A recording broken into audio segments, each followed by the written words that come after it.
Welcome to Climate Central's monthly climate briefing for February 2026. Climate Central is a nonprofit, non-advocacy organization of scientists, communicators. We're dedicated to researching, reporting, and storytelling around the data of climate change. At Climate Central, we develop and distribute broadcast and publication-ready climate content and data to help you empower your forecasts, your stories, and your decisions to make the crucial links between extreme weather events and human-caused climate change. Today, we are going to look back at January 2026 as we begin the year here, and looking at some of the climate numbers for the first month of the year. Also joining us today is Megan Martin to talk about a newer resource at Climate Central that helps you get data and visualizations for your local area. I want to remind you throughout this, please use the question and answer box. We will not be taking live questions, so please put your questions in there, and we're going to take them all at the end after both of our presentations. So to begin, leading our discussion again is Dr. Zach Labe. Zach's interests explore the intersection of climate impacts and future scenarios, extreme events, early warning predictions, and applying novel climate science methods. In addition to these research areas, he is very passionate about improving science communication, has a wonderful presence online if you're not already following him, and data-driven visualizations. Zach was a scientist at NOAA's GFDL laboratory before joining Climate Central last spring. So Zach, please kick us off. All right. Well, thanks, Jen, for the introduction, and thanks everyone for joining us today. We'll dive right in. Just before we get started with the actual numbers, wanted to remind you that in addition to today's webinar, which will be recorded and a link will be provided afterwards, we also have new reports pages that summarize the content you'll see in this webinar, as well as provide new graphics and interactives that you can use to help talk about the current state of our climate, both internationally and locally in the United States. So check out this page after the webinar for more of this information and graphics. So let's dive in. What did January look like globally? So globally, January was the 5th warmest January on record for our planet. So the map here is showing anomalies relative to normal. So basically, anywhere that's red was warmer than average temperatures in January, and anywhere was blue was colder than average temperatures. So this month in particular was really quite striking. So we can see some big differences depending on where you were located for how January might have felt. So first, it's real striking is the blue. We actually see areas that were much colder than average across parts of Europe, parts of Asia, around Siberia, as well as Alaska and parts of North America. And we'll dive into how these regional temperatures really panned out and what were sort of the causes of them. In addition to some of these areas that were actually colder than normal, of course, the warmth continues to dominate the signal. Like I said, it was the 5th warmest on record. Some areas that were much warmer than average were across the Arctic, across Greenland. It was the warmest January on record for the Greenland ice sheet. It was also strikingly warm across parts of the southern hemisphere. So Australia was much warmer than average. Parts of Central Africa were also observed their warmest on average. So again, this highlights the real importance when we talk about these global numbers. There's a lot of different regional variability that you feel in your backyard. So this map shows to that different type of perspective. But when we average all these numbers, like I said, the warmth continues to dominate. So here is showing a graph of the global average temperature from 1900 to 2026 for the month of January. We can see the really striking long-term warming trend due to human-caused climate change. All of this global warmth is leading to local impacts and changes in extreme weather that affect communities all around our planet. But of course, in addition to this long-term warming trend, there are differences from year to year. This variability, this interannual variability, is very often related to climate patterns or local weather conditions that temporarily, increase the temperature in some years, decrease it a bit in other years. But the long-term trend, of course, is clear. And so the cause of this is, like I said, human-caused climate change, the burning of fossil fuels. So we can check in on these important greenhouse gases. One of the most, of course, common ones we follow is carbon dioxide. Carbon dioxide, you can think of it as this heat-trapping gas. So this graphic is showing carbon dioxide levels for every week for the last 6 or so years. So what you're seeing here is the seasonal cycle of carbon dioxide. So you can see that the lines are increasing over time for each year. We're burning more and more fossil fuels, but there's also this seasonality to carbon dioxide. So every year, the amount of carbon dioxide in the atmosphere reaches its maximum typically around May. This corresponds with the Northern Hemisphere spring. Essentially, carbon dioxide levels begin to decrease very slightly as vegetation and green plants start to bloom in the Northern Hemisphere spring and summer, helping to absorb temporarily some of that carbon dioxide before it's respirated back into the atmosphere during the winter. It's dominated by the Northern Hemisphere seasonal cycle because there's more land, more vegetation in the Northern Hemisphere. So in addition to this sort of long-term trend, these seasonal oscillations in carbon dioxide do occur. And typically, the last couple of years, we've been averaging an increase in CO2 levels by about 2 to 3 parts per million. It might not sound like very much, but that's certainly contributing to this massive amount of warming we're experiencing globally. And all of this warming is leading us to, the long-term trend. How much has it warmed since pre-industrial levels? And so we are getting closer and closer to some of these policy relevant thresholds that you may hear about in the news, like 1.5 degrees, 2 degrees of Celsius above pre-industrial levels. And the World Meteorological Organization, which takes a look at these sort of long-term forecasts, is highlighting that we're getting closer and closer for this policy relevant metric of 1.5 degrees. So one of these also drivers of that year-to-year variability is the El Nino Southern Oscillation, also the El Nino La Nina sort of oscillation across the Central Pacific. So I wanted to first show this map. This is showing sea surface temperatures compared to normal. So again, anywhere in red is warmer than average ocean surface temperatures. Anywhere in blue is colder than average. So we can see that most areas are red, the oceans are warm, they're accumulating heat, but we do see different patterns that were cooler than average. And one of them happens to be across the tropical Pacific, sort of this box I highlighted here. Again, this was for January. So what this is the area where we look at to monitor changes in our ocean temperatures associated with El Nino and La Nina. And recently, we've been in a pattern of La Nina, which is really driven by cooler than average sea surface temperatures across this region of the Pacific Ocean. Now, the maps here actually show more up-to-date data for ocean temperatures. So if you look at the bottom right, that's showing sea surface temperatures compared to average from February 13th, just a few days ago. And you can see there's actually quite a bit more red here than there was in January. This is really highlighting that we're currently observing a shift, a transition in the status of El Nino and La Nina across the Pacific, meaning that we're now moving from the La Nina conditions that we were in recently to more of a neutral state.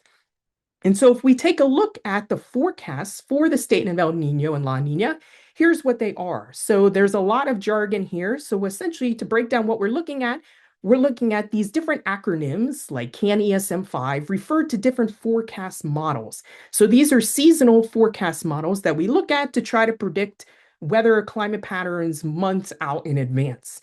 So we can run these types of models to look at the predictions for how this La Nina is going to change over the next couple months and seasons through the rest of the year. And so what we're seeing is that currently the La Nina we are showing that it's going to be rapidly declining over the next couple months, especially as we approach boreal spring.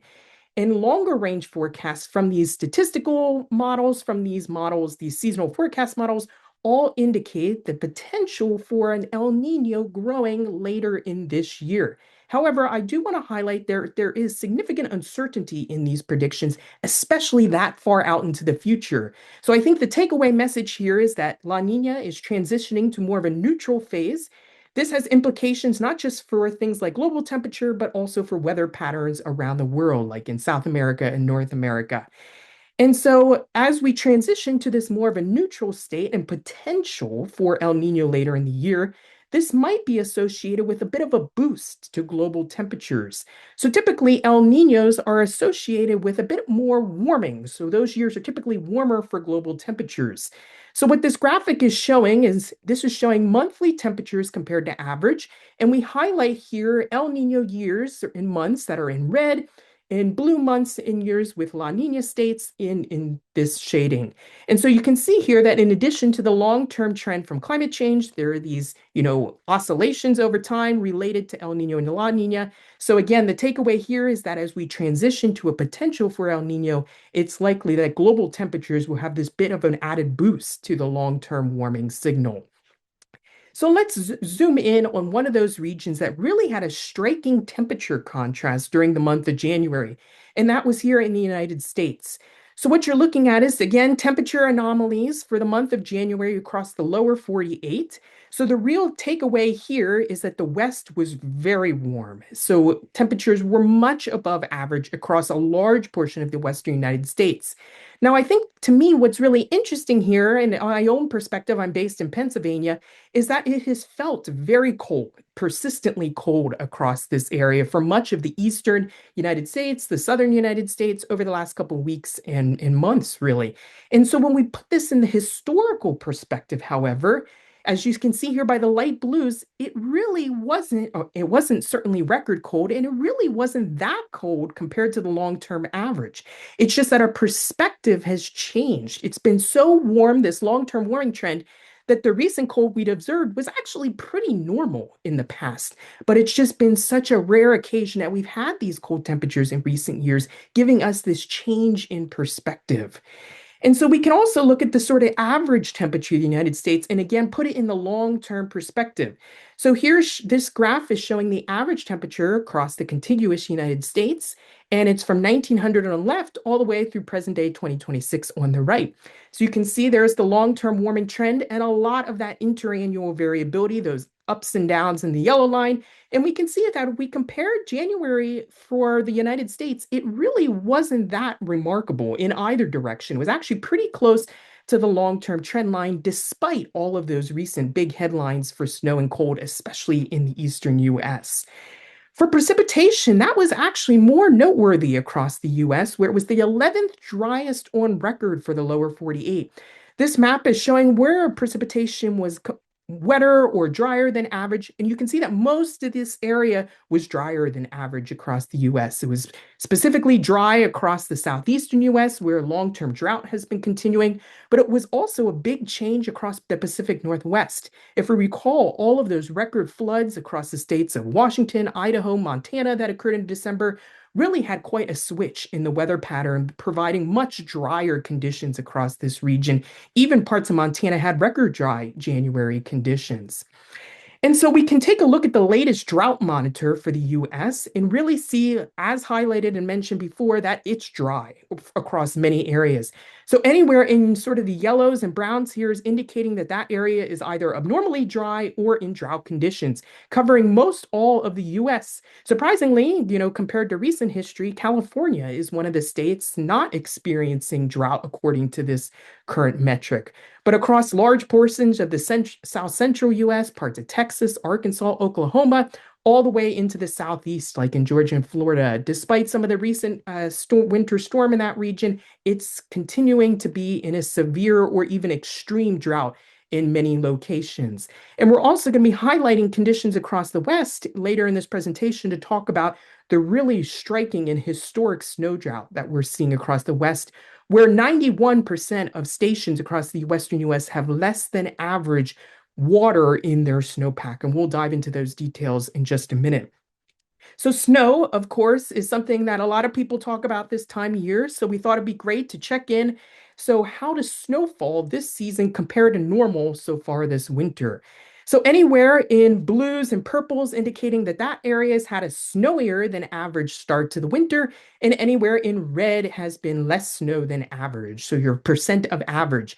So we can see some really striking, first on the snowy areas, we can see parts of South Carolina, North Carolina have had areas over 400% of normal, really thanks to that big winter storm that affected the region in late January, early February. We can also see above average snowfall across parts of the Ohio Valley and getting into Illinois.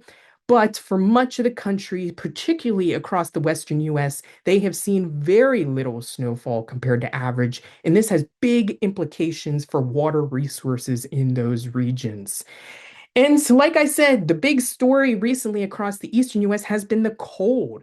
Many areas have had their coldest stretch of temperatures, below freezing for their average high, or even some areas, it's been the coldest stretch in well over a decade or so. And this has really captured a lot of headlines. There's also been a very persistent snowpack outside. One of the reasons for that is that the winter storms that impacted parts of the Northeast and Mid-Atlantic had a lot of sleet. That adds a lot of water content to the snowpack, and it makes it more resilient from melting, which is why it's taken a while for that snow and sleet to finally melt across many areas in the Mid-Atlantic and Northeast. But I think the important takeaway here is the long-term perspective. It's been cold, especially compared to recent winters, but when we look at it in the historical record going back well over 100 years, it's really been an unremarkable cold. There have been some cold temperature records, but not nearly as many as the warm temperature records we've been seeing across the western US.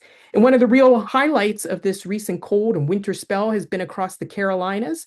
Parts of South Carolina, North Carolina, and Georgia had the major winter storm impacting that region in late January.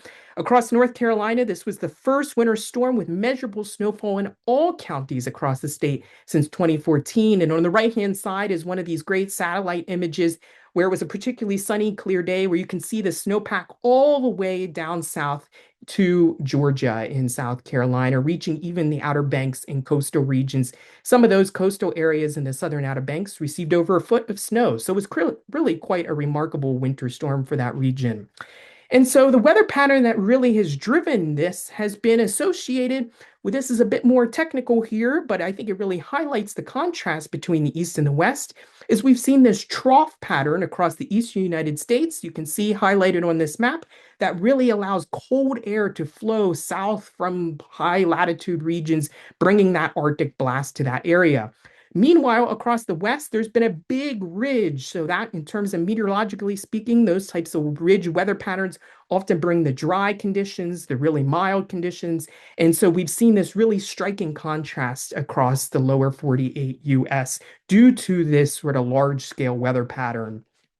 So the big story for January really has been the record low snowpack across the West. In fact, it's the lowest snow cover in the satellite record since at least the early 2000s across the entire Western US. And so the map here is showing the snow water equivalent for different watershed basins across the West. You can think of snow water equivalent being really what it sounds. It's the amount of water that the snowpack is holding, and that if you were to melt that snowpack, it would accumulate to that certain depth. And so anywhere that's highlighting in the red shading here for those watersheds, that indicates that the amount of water in the snowpack is less than 50% of normal. So you can see essentially all the way from the Pacific coast to New Mexico and Colorado, we can see that these watersheds are running with very little snow accumulation and very little melt in these areas. This has really been driven primarily by the mild temperatures and predominant sunny conditions.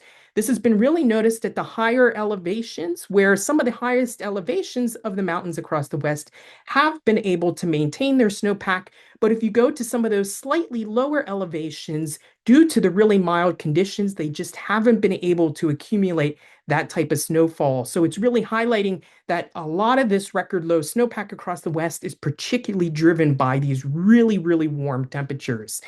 And so if we sort of check in, this is just a real big list of how snow drought conditions are faring across the West.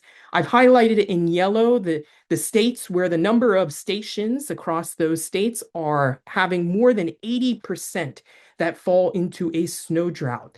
So the graphic on the right-hand side is showing where some of these stations are located. So one of the great data sets that we have for monitoring Western snowfall, especially because it's so important for water resources, is called SNOTEL. And essentially, you can think of these as like automated weather stations that are located all across the West that have the ability to real-time automatically monitor the depth of snow in some of these stations, but more importantly, the amount of water in these stations. And they do this by sort of creating what they call a snow pillow. Essentially, it's like a pillow.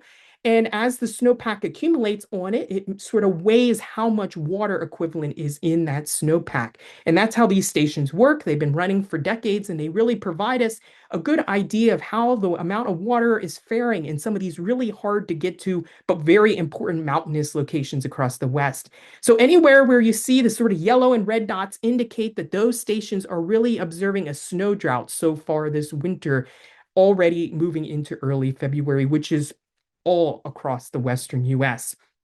Diving into some of the most impacted states, one of them being Utah. So this graphic is showing that the average snow water equivalent in the state of Utah is currently a record low as of early February.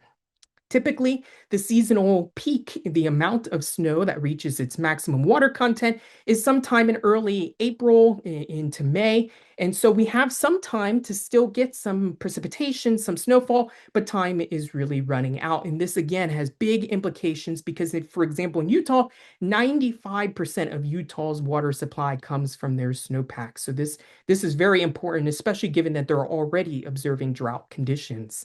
Another state that has really significantly been impacted is Colorado. So this is showing a map of the different watershed basins in the state of Colorado. Anywhere in red is showing that this amount of snow water equivalent in that basin is less than 50% of normal. So many locations entering in the Colorado River Basin are seeing record low snowpack so far this year. So really highlighting there's still time to accumulate snow in these regions, but time is definitely running out for the year. So as I said earlier, a lot of this record low snowpack across the West that has been really a big story right now is driven by the really warm temperatures. So the left is the map we've already seen highlighting the snow water compared to normal. On the right-hand side is showing the precipitation compared to normal. So you can see it's been drier than average across the West, but not historically dry. So they've been getting some precipitation, but temperatures have been so mild, especially for some of those lower, higher elevation locations where we're seeing that the coldest temperatures have only been observed at the real peaks. So some of the lower mountainous elevations that normally would accumulate snowpack if temperatures were normal haven't been able to because it's just been so warm. So this is really an example where the lack of snow is driven by these mild temperatures and really an elevation gradient to that snowpack. And so earlier I mentioned this sort of point. We forgot how cold it used to be. And I think this graphic really puts that in perspective. So what it's showing is it's showing the temperature rate ranks for every state so far for the cold season, which I'm calling November to January so far. And so anywhere in red with that number 131, so that number means there's 131 years of data. Anywhere in the bright red means that it's been the warmest November to January on record. So as you can see, over 10 states have observed their warmest period on record for this. But if we look where all those headlines were for the cold and snow across the East, there's no records in those areas. In fact, it's been very unremarkable for cold temperatures in November to January, averaging only in about the third of the coldest years on record. So certainly no records have been observed for cold. So I think this highlights the perspective that it's been cold, especially persistently cold, but not compared to how it used to be. And the real story so far this winter has been that record low snowfall across the West and those really, really warm temperatures that are driving it. And so normally I don't like to show a slide of a lot of text, but I think the US Drought Monitor and drought.gov did a much better job at summarizing this than I could have done. So I'll read this really about the Western US. And so their latest update says that snowpack is of critical economic and ecological importance to Western communities. Consequential economic impacts have already occurred, especially for the recreation sector and the communities that rely on that water. Water supply concerns continue to increase, impacting key economic sectors like agriculture, recreation, and energy. So this lack of snowfall has very wide-ranging impacts to areas across the West. And this is a reminder that in a warming world, that there are still cold temperatures like we've seen across parts of the US. There are still freezing nights, but there's fewer of them. We still have persistent cold outbreaks where you can go a week without rising above freezing for a lot of the major cities in the Northeast, But in general, climate change is going to make shorter, colder outbreaks in the future. And we're still going to have really, really cold days, even sometimes a record cold day every here and there. But the long-term trend is that it will be not as cold going forward into the future. And this has implications from having earlier plants blooming across the south to less snow for things like water resources and recreation across the west. In one of our recent analyses to really dive into how winter is changing across the US, took a look at extremely warm days across the winter and how they're changing. So anywhere here you see with the red dot is looking at weather station data, and that's saying we've seen in some areas more than a week, up to 2 weeks of extremely warm winter days, according to this metric, that have changed just since 1970. So it's all about that year-to-year variability due to local weather patterns, but long-term warming is the main story from the climate change perspective.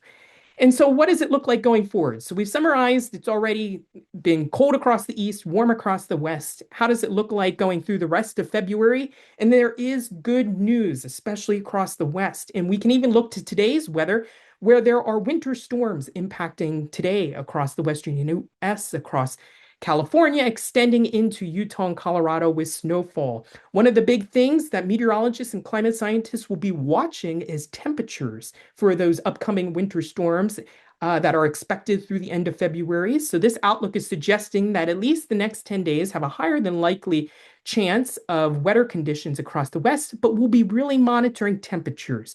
We'll be monitoring temperatures and those elevations in the mountains to see if the snow levels can decrease further and further at lower latitudes to really help to accumulate that snowpack to help with some of the water resources. But of course, time is running out, so we will see what happens with the current weather setup.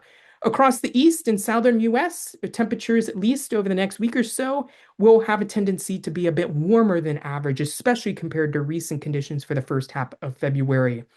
And so really summarizing this month's report. So globally, temperatures continue to be warm despite some of those cold spots that we found across parts of Europe, across Siberia, across parts of the eastern United States. But warmth is driving the overall story. One of those factors that contributes to some of those regional variations is El Nino and La Nina.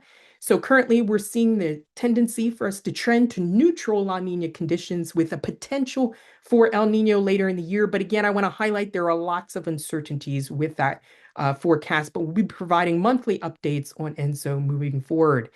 Across the US, the big story has been all of that missing winter across the West, where there's just been a lack of snow, really driven by those record warm temperatures, and that the cold in the East is really about our shifting perspective, those shifting baselines as the overall climate warms in the long term. In the next 2 weeks, we sort of see a reversal of the pattern we had seen in early February across most of the US. Just want to highlight that our next webinar is coming up in the middle of March, and we'll see and provide an update, certainly across the Western US, to see if there's been any changes to the snowpack and the amount of water in it. So now I want to turn our attention to our special feature for this month and introduce Megan Martin, who is a meteorologist and senior visual content producer here at Climate Central. She is also really the creative mind behind all of those amazing graphics that help to connect global climate change to your local backyard. And today she's going to be talking about one of our new tools here at Climate Central to explore all of that local climate data and impacts and make it more accessible. So I will now stop sharing my screen and turn it over to her. Thanks, Zach. And let me share my screen. While I'm doing that, it really is amazing to see how the cold, I'm in New Jersey, so how the cold here is stacked up against the long-term trend. It's amazing how fast we forget what it used to be like. Um, okay, so yes, I am Megan Martin. I am the senior visual content producer, which means I work on all things visual across Climate Central. And today I'm going to talk to you about one of our newest features, which are our local climate pages. Um, so just to give a little bit of background about this project, first of all, you may hear me reference this as climate local, and that's because that's what we called this internally. But really, what I'm talking about are these new pages with local climate information that we've begun producing. Um, and so, a little bit context about why we took on this project. So, as we know, local climate is connected to the global trends that Zach just walked us through, and local climate storytelling is crucial. It's especially important for reporters, educators, community leaders, etc. But it can be hard to find all of the relevant, trustworthy, and location-specific content that you may be looking for in one place. And so Climate Local aims to address that issue. Um, we are attempting to center our user experience by location. This is meant to alleviate some of the research burden so that you don't have to go to multiple sources to find information about your location. And we're trying to present all of the trusted climate science that we produce for a single location in one place. Um, so without further ado, I will introduce you to Climate Local.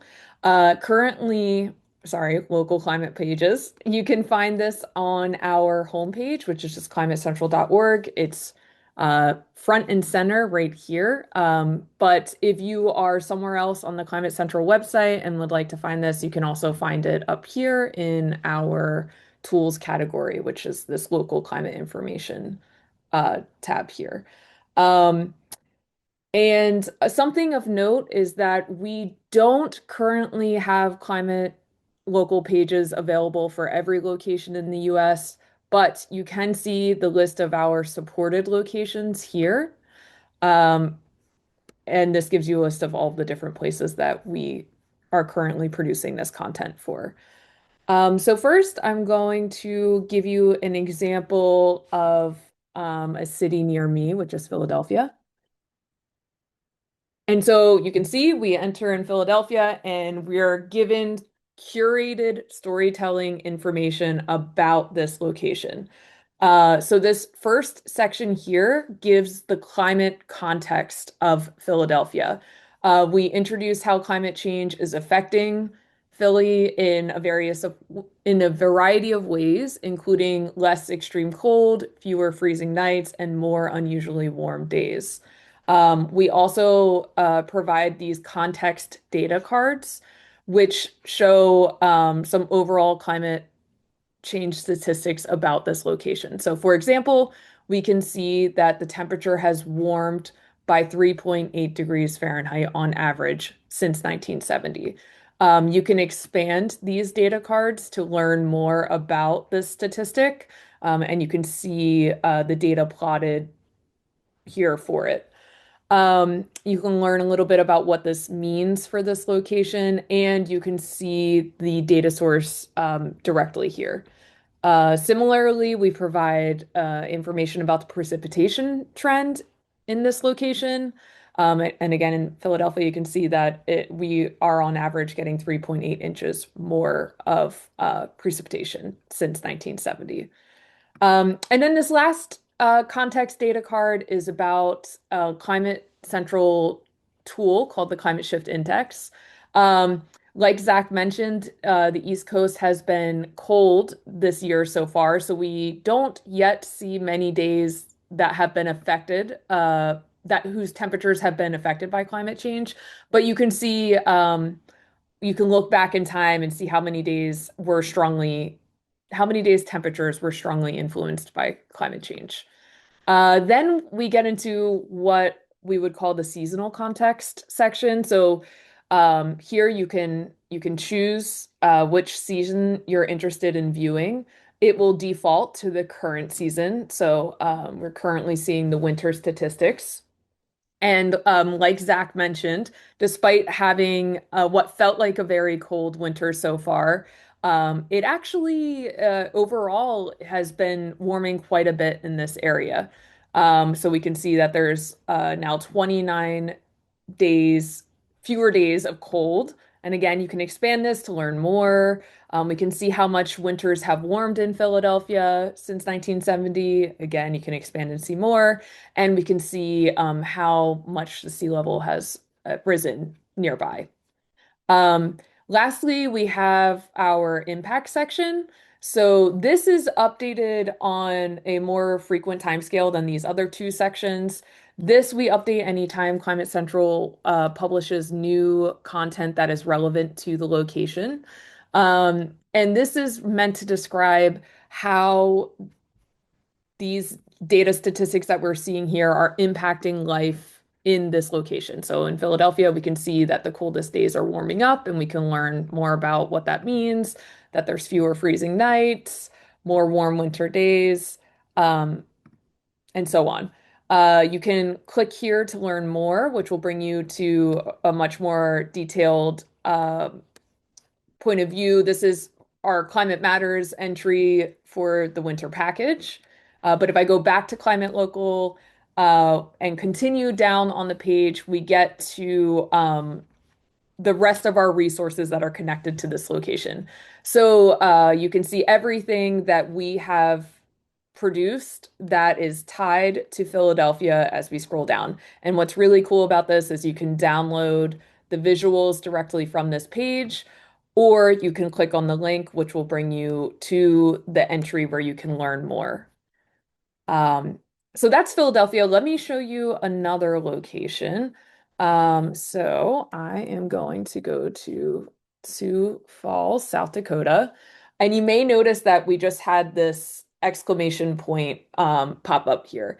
So this is what we would call a timely alert feature. And so if your location is experiencing a significant event, that is tied to climate change, you may notice an alert at the top of the page that notifies you of that ongoing event. So, for example, today in Sioux Falls, climate change has made the daily average temperature at least 5 times more likely. And we can click on the link to visit our climate shift index map to see more about what that means. And so, yeah, you can see here that in Sioux Falls, the climate shift index is 5, which means that the climate change has made the daily average temperature at least 5 times more likely. And yes, we could see that they're experiencing very warm temperatures right now. Let me go back here. So again, we get this more broad climate context section that is meant to describe the long-term trends in your location. Then we get into our seasonal context, which describes some of the seasonal trends in the location.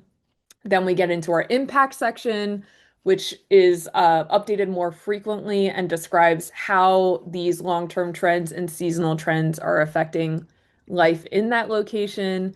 And finally, we get to the rest of our resources connected to the location. And another really cool thing about Climate Local is we not only have cities, but we also produce content for states. So let's take a look at North Carolina.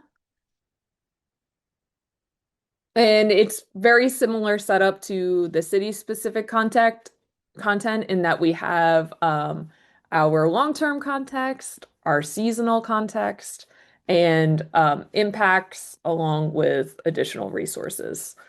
And for coastal locations, you can learn more about sea level rise in those locations. This will bring you to Climate Central's Coastal Risk Finder, which is a really great tool to learn about sea level rise and your flooding risk in your area. Um, and what else? I think those are the broad strokes of the tool. It's really powerful. It's something that we're hoping to expand on and grow. And would love to learn about how you all would like to use this. So if you have ideas or thoughts or concerns, you can reach out to us. And you can reach out to me at mmartin@climatecentral.org. And I think that's all. Thank you.